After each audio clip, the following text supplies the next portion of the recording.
नमस्कार, मैं कमलेश कबीर आपका एक बार फिर स्वागत करता हूँ इस नए एपिसोड में। और जैसा कि आज हमने एक न्यूज़ सुनी कि हरीश साल्वे जो है उनकी तीसरी शादी में जो है वो बघोड़ा ललित मोदी जो है वो उसका एक वीडियो आया। और इस वीडियो के आने के बाद में आज जो है अभिसार शर्मा और रवीश कुमार इन दोनों की बल्ले-बल्ले हो गई, क्योंकि इनको जो है आज एक मसाला मिल गया, क्योंकि इनका एजेंडा जो होता है वो होता है सरकार को घेरने पे। और इन्होंने जो है अब तक हो सकता है मे बी इन्होंने वीडियो बनाया नहीं बनाया मुझे नहीं पता, लेकिन इन लोगों को मसाला ज़रूर मिल गया। और मसाला ये है क्योंकि हरीश साल्वे वो इंसान है जिसको जो है वो वन नेशन वन इलेक्शन जो कमेटी है जिसके 8 सदस्य हैं, जिसमें गुलाम नबी आजाद भी इंक्लूडिंग है उसमें है, तो उसका जो है वो सदस्य बनाया गया है। और अभी जो है आज ये 2 दिन पहले की खबर है, जो वन नेशन वन इलेक्शन की जो कमेटी बनी थी 8 सदस्यों की। और आज जो है वो हरीश साल्वे की जो शादी का जो वीडियो सामने आया उसमें जो है वो लक्ष्मी निवास मित्तल के साथ में जो है वो ललित मोदी को जो है वो चीयर्स करते हुए देखा है। और यही एक मसाला है, ऐसे मसाला को ये दोनों लोग जो है वो वीडियो बनाने के लिए वेट करते हैं। और ये मे बी हो सकता है उनके लिए उनके व्यूवर्स के लिए बहुत अच्छी बात हो, लेकिन इसको क्रोनोलॉजी को समझने की भी जरूरत है, क्योंकि ललित मोदी कौन है? ललित मोदी वैसे अगर हम बात करें तो ललित मोदी जो है वो एक टोबैको कंपनी जो है उसके मालिक थे, पहले उसका व्यवसाय था। उसके बाद में ये ज्यादा हाईलाइट हुए थे, वो हुए थे आईपीएल, क्योंकि ये आईपीएल के कमिश्नर थे। जब आईपीएल जो शुरू करने का जो क्रेडिट है वो सारा बीसीसीआई के साथ में जो है वो ललित मोदी को जाता है। और आज जो आईपीएल जिस मुकाम पे खड़ा है वो ललित मोदी की देन है, क्योंकि ये शुरुआत जो है ललित मोदी ने की थी। लेकिन 2008 में जो है 125 करोड़ के घोटाले के मामले में आईपीएल में ही एक घोटाला सामने आया था, जो चाहे मनी लॉन्ड्रिंग का हो या अनियमितताओं का हो, तो एक घोटाला सामने आया था। और उस घोटाले के बाद में जो है 2010 के बाद में जो है वो ललित मोदी ने देश छोड़ दिया था। और 2010 में अब ये बड़ी सोचने वाली बातें हैं, क्योंकि इनको जो है वो मसाला तो मिल गया दोनों बंदों को, लेकिन सोचने की बात ये है कि 2008 में जब वो कमिश्नर थे तब कांग्रेस की सरकार थी, और 2010 में जब वो यहाँ से देश छोड़ा उन्होंने तब भी जो है वो कांग्रेस की सरकार ही थी। लेकिन खैर सवाल उठना भी लाजमी है, क्योंकि हरीश साल्वे जो है वो भारत के सॉलिसिटर जनरल एडवोकेट रह चुके हैं। और हरीश साल्वे वो इंसान है जिन्होंने कुलभूषण का आपने नाम सुना होगा, जाधव का, जो पाकिस्तान की जेल में बंद था। और इंटरनेशनली जो कोर्ट था उसमें जो है उनका केस उन्होंने लड़ा था। और फांसी की जो सजा है उसमें रोक लगाने में जो है हरीश साल्वे का जो है वो अहम योगदान था। और हरीश साल्वे ही जो है वो बड़ी बड़ी हस्तियों के जो है वो केस लड़ते आए हैं, चाहे वो अंबानी हो, चाहे टाटा ग्रुप हो, इसके अलावा चाहे जैसे अभिनेता सलमान खान हो, दिलीप कुमार हो, ऐसे बड़ी बड़ी हस्तियों के जो है वो आज तक जो है वो केस लड़ते आए हैं। तो अब उनकी दोस्ती जो है वो ललित मोदी से होना ये लाजमी बात है, क्योंकि ललित मोदी भी जो है एक टाइम पे जो है 2008-2010 तक जो था वो एक हाई प्रोफाइल पर्सन था, क्योंकि ये इनकी जो टोबैको कंपनी थी, इसके अलावा भी जो है एक दो कंपनियों के मालिक रहे हैं। इसके बाद में जो है 2010 के बाद में जब इन्होंने इंडिया छोड़ा था, उससे पहले भी ये लाइमलाइट में बहुत रहे हैं, क्योंकि सुष्मिता सेन को जो है ये एक बार खबरें आई थी कि ये डेट कर रहे हैं, और ये इशारा इन्होंने खुद नहीं किया था, लेकिन बाद में इनके ब्रेकअप की भी खबरें आ गई। तो ये जो हरीश साल्वे जो है, इन्होंने भी जो है वो 38 साल के जो रिश्ता था इनका पहली पत्नी के साथ, जिनकी 2 बेटियां भी है। उसके बाद में जो है उन्होंने फिर एक 2020 में जो है वो इंग्लैंड की ही एक लेडी से, ब्रिटिश लेडी से इन्होंने शादी की। और अभी जो है वो ट्रिमा नाम की एक फिर जो लेडी है, लड़की है, उससे इन्होंने जो है वो तीसरी शादी की है, और इनकी जो एज है वो 60 इयर्स ओल्ड है। लेकिन ये जो शादी है ये इतनी इंपॉर्टेंट नहीं थी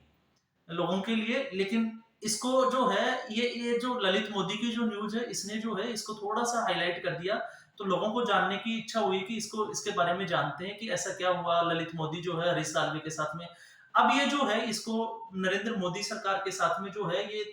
चाहे रवीश कुमार की बात करें, चाहे अभिषेक शर्मा की बात करें, ये दोनों ही जो है इसको जोड़ने की कोशिश करेंगे। और आप देखिएगा ये कैसा एजेंडा चलाते हैं, ये भी आपको शायद इनके जो अगर आने वाले 1-2 वीडियो होंगे उसमें आपको पता चल जाएगा, क्योंकि अब ये बोलेंगे कि ललित मोदी का जो है वो हरीश साल्वे के साथ क्या रिश्ता है, और हरीश साल्वे जो है वो one nation one election committee के जो है वो मेंबर है, और साथ में जो है वो सॉलिसिटर जनरल एडवोकेट जो है वो सरकार की तरफ से रह चुके हैं। तो अगर वो वहां पे वो चीजें करते हैं तो वो इनके बीच में रिलेशन क्या है? और वैसे अगर हम देखें तो ललित मोदी जो है वो इस वक्त फिलहाल जो है वो लंदन में रह रहे हैं, और लंदन में जो है उनका एक बहुत बड़ा घर है। खबरें आ रही है कि उनका 14 कमरों का एक घर है, वो आलीशान बंगला है, उसमें वो रहते हैं विला में। और इसके अलावा जो है वो भारत में वो आ नहीं सकते, क्यों नहीं, क्योंकि वहां पे यहाँ पे जो सुप्रीम कोर्ट है उन्होंने उसको भगोड़ा घोषित कर रखा है। तो अब वो जो है वो बाहर के कंट्रीज में, क्योंकि रेड कॉर्नर नोटिस जो है वो भारतीय सरकार की तरफ से जो है वो 2010 के बाद में जारी नहीं हुआ, इसलिए वो इंडिया में नहीं आ सकते, लेकिन इंडिया के अलावा जो जितने भी जो कंट्रीज है उनमें वो घूम सकते हैं। इसके अलावा सबसे बड़ी बात ये है कि ललित मोदी जो है वो एक व्यवसायी है, व्यापारी है। तो अगर व्यापारी है तो वो अभी व्यवसायिक कारोबार से जुड़े हुए हैं, लग्जरी लाइफ वो जी रहे हैं, और हरीश साल्वे जो है वो ऑलरेडी लंदन में है। तो बाहर जो है, चाहे लक्ष्मी निवास मित्तल हो, चाहे नीता वो अंबानी फैमिली हो, तो ये बड़ी-बड़ी जो फैमिलीज़ है वो भी इस शादी में आई थी। तो लाज़मी है ललित मोदी भी इस शादी में आया होगा, और ललित मोदी आया होगा तो ज़ाहिर-सी बात है, जैसे ही उसका पिक्चर जो है वीडियो में उसको देखा गया, देखते ही जो है वो मीडिया ने उसको पकड़ा, और मीडिया ने उसको पकड़ते ही जो है वो फिर भगोड़ा ललित मोदी को देखा गया, उसकी शादी में देखा गया, वो तमाम तरह की जो है वो खबरें उठना स्टार्ट हो गई।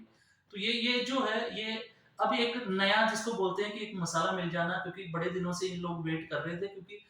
इंडिया गठबंधन के बाद में जो है वो मोदी के जैसे चंद्रयान 3 वहाँ पे लैंड हो गया, तो आपने देखा होगा तो इन्होंने एक एजेंडा चलाया था कि जो इसरो के जो साइंटिस्ट है वो 23 सेकंड, और बाकी जो है वो प्रधानमंत्री मोदी जो है वो लाइव स्पीच दे रहे थे। इसके अलावा भी इन्होंने और भी बहुत सारे जो है कि गठबंधन को देख के जो है वो नरेंद्र मोदी डर गए, बीजेपी सरकार डर गई। लेकिन ये आने वाला वक्त बताएगा कि कौन सरकार किससे डर गई, क्योंकि ये सबको पता है कि ये जो गठबंधन हुआ है वो किस बेस पे हुआ, भ्रष्टाचार, परिवारवाद, वो सारी तमाम तरह की चीजें आती है। लेकिन खैर ये इस टॉपिक की बात नहीं है। इस टॉपिक का जो यही था कि